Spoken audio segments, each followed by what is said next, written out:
নমস্কার, আশা করি আপনারা সবাই ভালো আছেন। মাসান্ত ফ্যামিলি নতুন ব্লগে আপনাদের স্বাগত। আজকে একটা আমি নতুন রেসিপি করে দেখাবো। এটা মেদিনীপুর অঞ্চলের খুব ভালো একটা প্রিপারেশান। এটাকে আমরা মাছবাটি বলে থাকি। মেদিনীপুর অঞ্চলের দিকে এটা মাছবাটি নামেই প্রসিদ্ধ। এই রেসিপিটা করবে আজকে আপনাদের দাদা। আমি ওই দাদার কাছ থেকেই শিখেছি। প্রথমেই বলি, এটা কিন্তু আমার নিজের রেসিপি নয়, এটা আমার দিদিমা বানাতেন, খুব সুন্দর। যেদিন একটু তাড়াতাড়ি থাকতো এবং বাসি মাছ থাকতো, কি করবে, ঝোল তো করা যায় না, সেই জন্য মাছ বাটি করে ফেলতো এবং আমরা ছোটোবেলায় খেয়ে দেখতাম, খুব সুন্দর। আপনারা একবার করে দেখবেন না, ক্ষতি কি, ট্রাই করে। এইরকম অ্যালুমিনিয়ামের বাটি একটা নেবেন, মিডিয়াম সাইজ হলে ভালো। আমার প্রথমেই 4 পিস মাছের জন্য আমি 3 পিস পেঁয়াজ, আপনারা পেঁয়াজ আর একটু বাড়াতে পারেন, না হলে 2 থেকে 3 পিস পেঁয়াজ হলেই হবে, দিবেন। আর দুটা কাঁচা লঙ্কা কুচিয়ে দিবেন, আর একটা গোটা কাঁচা লঙ্কা এরকম করে একটু ডলে দিবেন, যাতে পেঁয়াজটাও নরম হবে। এরপর একটু নুন দিবেন এবং লঙ্কার ঝালটাও বেরাবে।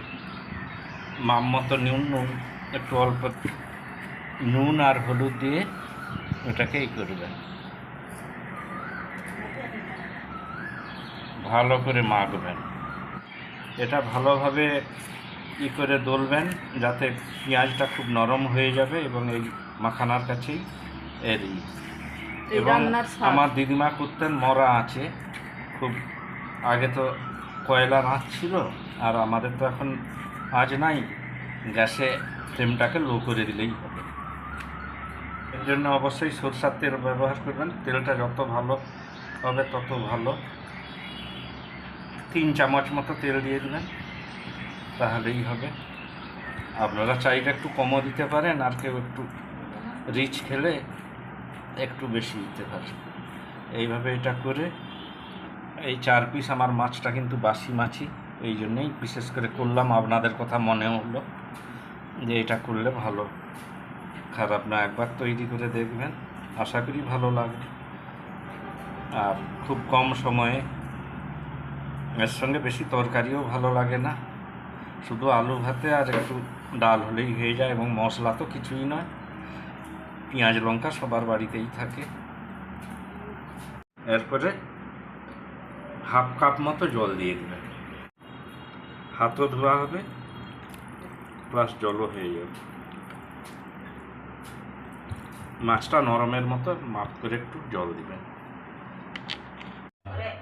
এবারে গ্যাসে বসিয়ে দিলাম, পুরো বাটিটাই হবে একটা চাপা দিয়ে। প্রথমে একটু গ্যাসের ফ্লেমটা বেশি থাকলেও ক্ষতি নাই, 1-2 মিনিট পরেই ওটাকে কমিয়ে দিবেন, একবারে লোতে।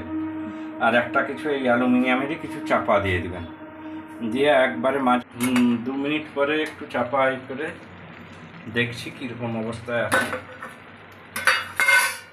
মাছটা বড় ছিল বলে একটু জল বেশি দিচ্ছি, আপনারা একটু জল কম দিবেন ছোট মাছ থাকলে। আর এই সাইজের এটা বড় কাতলা মাছ ছিল, এই জন্যই জলটা একটু বেশি দিচ্ছি, যাতে মাছটা নরমও হবে আর হবে। আপনারা চাইলে চুনা মাছেরও করে খেতে পারেন, মাছ বাসি হয়ে গেলে তখন এইসব বাটিগুলো ভালো লাগে। আর আমরা তো সবাই টাটকা মাছের ঝোলটাই খাই, বাসি হয়ে গেলে দিয়ে আবার আর একবার নেড়ে এটাকে নামিয়ে দেব।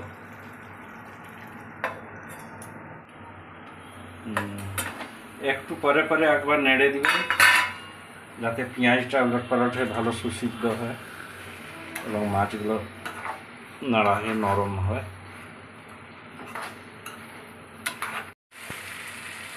কিছু বলবো?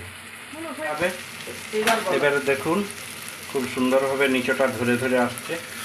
এইভাবে একটু হালকা নিচে ধরে গেলে ভালো, তখনই জানবেন যে সুন্দর হবে এবং তখন একটা সুন্দর গন্ধ বেরোবে, দিয়ে গরম গরম পরিবেশন করবেন, সুন্দর লাগবে।